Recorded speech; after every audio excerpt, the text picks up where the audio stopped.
omulabi wa Bego TV abadde atugoberera mu 224 tukwaniriza mu 225 ne tubebaza mwebale mutuwagidde nnyo mutufudde ab'enjawulo gye tuyita yonna batukubira mizira soko buze ku balabi abalabi bakulisa omwaka nnaku esatu omwaka twagakutambulako ennaku ntono nnyo nekutandikiddewo nebbugumu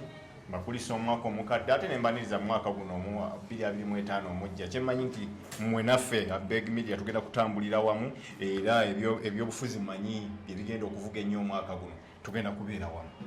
2025 tugenda kubeera ne nkuba mpya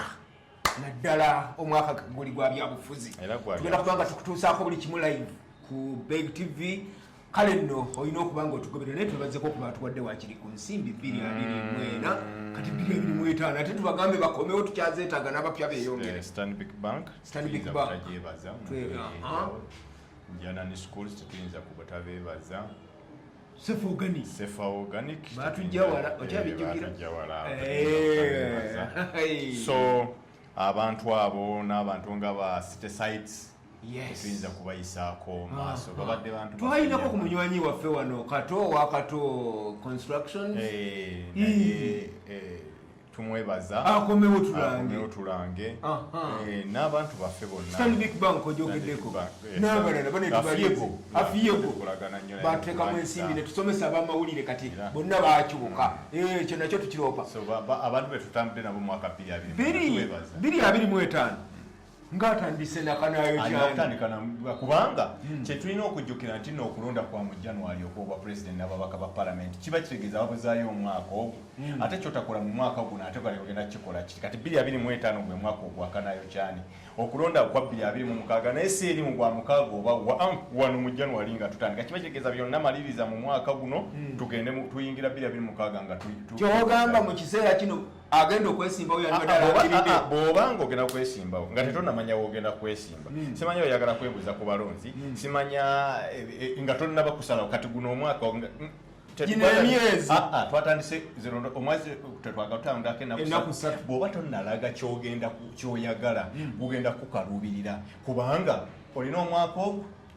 mwe muli okwewandiisa mwe muli okukuba kampeni mwe muli okwotusalawo mwe muli okuwandiisa ekibiina eyawandiisa kirungi ajira mu kibiina ebibiina oyo abateekateeka okukola ebyabwe okunoonya ebibiina ebirala nakyo bwekiri naye kyolina okumanya gwe guno omwaka guno tutunuulire baani President Museveni nkimanyi ku baloti ajja kubaako Kyagulanyi yagambye ajja kubaako Dr. Besigye tetumanyi yagamba dda yabikoowa tutunulidde Mukulu Mpuuga tetumanyi obaana bakonga mubaka obaana bakonga presidential candidate tusuubirayo Jimmy Akena akyemanyi nti nze omwaka ogenda kubeeramu ebintu bingi ebipya bikyajja abakadde webali nabo tebafanga tebagwanga ate n'abapyera bagenda kujja nga tetulina bamanya kati be bamanyi naye nga bateekwa okujja kankubuulire ebibiina by'obufuzi bingi ebingi ate kati ebisinga akakiiko ebikiikirirwa byo biteekwa okubeeramu mu byobufuzi FDC eteekwa okubeeramu NRM eteekwa okubeeramu PPP eteekwa okubeeramu kubeerayo ne NUP abo bagenda kubeerawo kubanga bo era buli omu abo bo bikyali misinde bisinde tebinaba kujja naye kyomanyi nti biteekwa okujja biteekwa okwekolamu omulimu kyemanyi ebisinde nga Democratic Alliance ekyamwami Mpuuga ne PFF biteekwa okubaako kye bibala nti obanga tugenda tubizayo emyezi nga 6 oba omwaka gugweko tufuuke ekibiina balina bye bafumba gwe manya nti mu kalulu mugenda kubeeramu ebibiina bingi byomanyi emikago sigisuubira nnyo nze ku bintu bino ng'ebyobubaka bwa palamenti nsuubira nti abantu kati balwanirira okubeera nti lwakiri bakiikirirwa ne bw'obeerayo n'omubaka omu so emikago kwogwo omutendera giyinza okubeerawo naye abantu abasinga naddala batagenda luli ebiina nga NT omanyi abantu bangi beevuma NUP yajja ne people power bwe yafuuka abantu bajja mu people power nga bamanyi bazze mu mukago bwe yafuuka ekibiina kadi bwe yatuuka ne babagamba either you are with us or Akalulu kano kyenkalabyemu ekyenjawulo nti abantu bayigidde nnyo ku byaliwo mu kalulu kali. Akalulu ak'omulundi ogudde kasitula ebbugumu ne kaleeta ababaka ab'enjawulo naye kati ate mubaddemu ebyokwegendereza bingi. Kyogamba ebbugumu eryali mu kalulu naddala ak'oludda oluvuganya akaluli ku luno teriibeewo. Nze ndabanga abakagenda okusinga okubeera mwaka n'asiwa mukange okwegatta kuyinza obutabeerawo naddala kusobola kubeerawo nnyo ku mutendera gw'obwa pulezidenti ne bwe kubeerawo tekulina kyekulaga nnyo especially singa Museveni aba agenda kukola ki kuddamu okwesimba kigenda kufaanana era nga bwe bize bibeera kati ndaba nga ebibiina bigenda kwesiba nnyo mu layini yaabyo eno mu bukulembeze obulala obutali pulezidence nti n'aba n'asimbawo bagenda kusimbawo for purposes of okusimbawo naye sikugamba nti no baagala okuvuganya Museveni aveewo kubanga ye bw'anaaba bagenda kuvuganya kuzimba bibiina byabwe. So nze ndaba nga amaanyi omulundi guno nteebereza nga bagenda kugasimba nnyo ku bifo bya palamenti, local government, ebifo ebyo oli abeerewo nti ninayo bakansala ninayo bagundi olinga agamba nti NRM ku luno tiyeetaaga maanyi bw'oba otunuulidde ebyafaayo by'okulonda naddala okuva mu 96 lwe tuzze tulonda nze bw'oba otunudde ebyafaayo kano kagenda kujangwira tewaliiwo kyanjawulo nnyo kigenda kubeera kuba tewali nnyo kyamaanyi kikyuseemu nti oba akakiiko k'ebyokulonda mulala yakalonda nti oba abakumi b'ebyokwerinda message zigenda kusigala zezimu era abantu ze babadde bayitamu ennaku Museveni zabadde akozesa era okugangula akalulu. Nze nno ndowooza n'abalonzi betutawere kuno bayinza okukendeera. So kakati yes muyinza okubeeramu ebbugumu eri abantu nga kalulu kukasitula ebbugumu eryako nti tumutwala olwaliro tumutwala naye amazima gali nti ateebereza nga bwewatabaawo nkyukakyuka ekolebwa mu byakulonda akakiiko nga katulako abantu abalala ng'oba kasobola okusalawo ebyenkomeredde sirowooza nti nno nga Pulezidenti Museveni amaze n'abeera ku ballot paper nti waliwo kirango kisobola okuvuganya okw'amaanyi tukulinde mu bifo bya palamenti era nze sikiriziganya nabana abantu abalala abagamba okusinza ku biri mu Uganda nti simanyi abantu bafa ku bifo banengwe bakyogera simanya bufo bwabwe bwe balina okulwanirira kubanga waggulu tekyaliyo kufuluma singa wabadde nga waggulu waliwo nti musobola okulwana ne mufulumya musobola okusooka okufuna amaanyi musobola okufuna amaanyi agawamu ne musindiikiriza naye bw'obanga tosobola kusindiikiriza kiri ekiriwo amazima olina kulwanirira bufo buno ebibiina ebyosigala ng'olirereva ekifunye ababaka abangi kigamba kyekyamaanyi kati ekitalina nti mwe muli banafu kati kyekisala ndowooza ekibiina kirwane kati nga bannanga kati PPP okubeera n'omubaka omukyaji w'amaanyi nejema kigiwadde babadde batula ku mmeeza esalawo oba kyegera kati ebibiina biyinza okuva ennyo nze n'abantu bagenda amaanyi gayinza okudda ennyo muwe tufunye tutya ku mugabo guno tusobola okulwanira kubanga amazima gali n'akasente akaweebwa ekibiina ekirina omubaka kasukayongera naye bagamba omugabo guno gwe tusobola okulwanirira tugufunye tutya vana okudda mu kugamba tusindikize gwe tusobola omusajja bwe twagenda mu mukago ne tuwagira ne tufuna ababaka abangi bwe yabafuna fe bibiina ebyamwegattako ne tukkaanya tuleete omuntu oyo gundi n'awangula tufuniddemuwa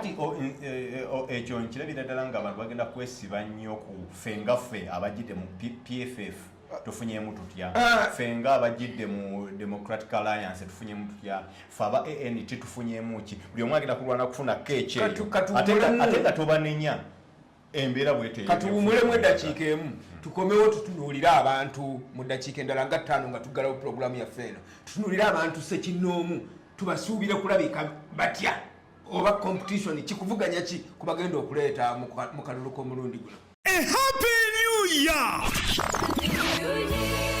nga tufundikira omwaka guno City Sites Limited mukusobozesa okutuuka ku kirooto kyo ekwanjulira omuzigo Ntayi Plus mu muzigo Ntayi Plus buli kakadde ko saving okufuna ettaka kakuwa amagoba ga mitwalo 24 gye mitwalo 2 buli mwezi ate gwe akyasigalidde mu nteekateeka yaffe y'okusiga ensimbi emanyiddwa nga FBI kakuume nga kayonjo omukisa gukyaliwo anti buli mugabo gw'obukadde 2 gukuwa amagoba ga mitwalo 4 mu myezi 6 n'omukisa ogw'okwewangulira ekyapa ky'ettaka ng'ennaku z'omwezi 3 Desemba bwetugenda okukuba akalulu munnamukisa yewangulira ekyapa ky'ettaka ate gw'ayagala okumalako omwaka ne poloti City Sites Limited ekusaliddeko ku bukadde 2.5 zokka. Jangu weefunire poloti. Okumanya ebisingawo kuba ku noti 7 noti 4 nkaaga muka. Kale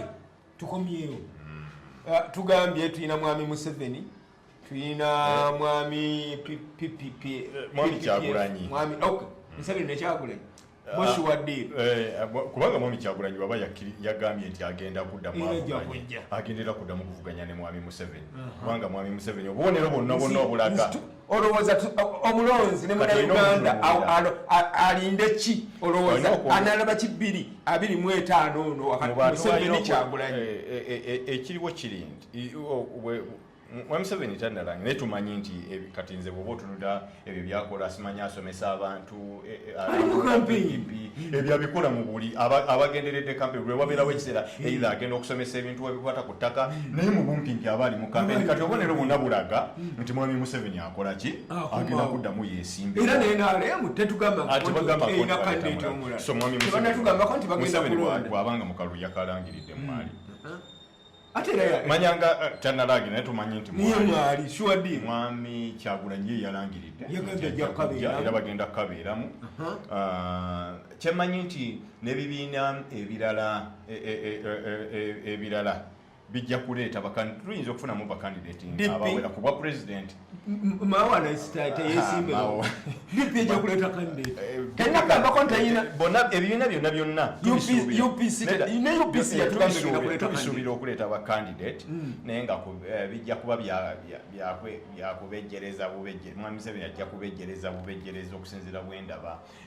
embeera nga bweri situbamalamu bantu maanyi naye twetaaga oluusi okufeesinga okuvuganya okw'amaanyi eggaali tunaaziraba results era zimanyiddwa ko kubeera kulonda kuleeta ebintu by'otasuubira bingi nga kati wekwaggwa ne kubeera nga Buganda ne Busoga babaddeko ne statement gye bakoze mu kulonda okuwedde kati ate tuyinza okulaba ekirala tuyinza obutabirabira ddala kino tuyinza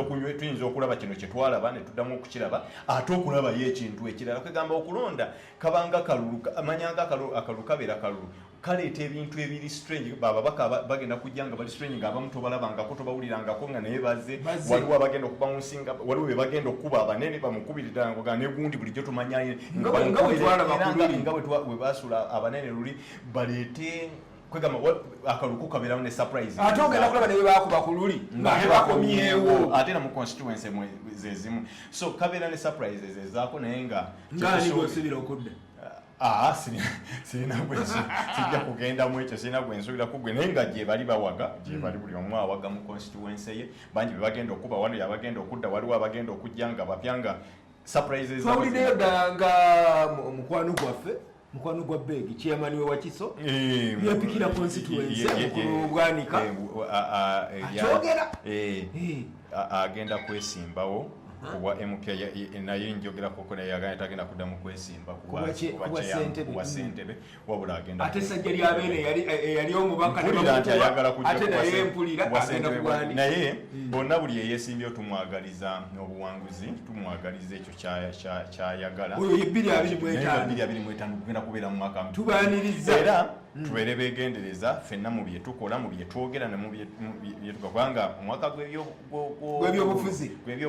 guba gwakwegendereza omuntu gubeeramu entondo nnyingi gubeeramu obusungu bungi byonna bigenda kubeera mu 2.25 tugenda kukyusa enkuba tugenda kuba tujja mu constituency eyo tukikubiraawo tugenda kuba tujja ku LC tukikubiraawo abantu obagambe tekyali budde n'olwekyo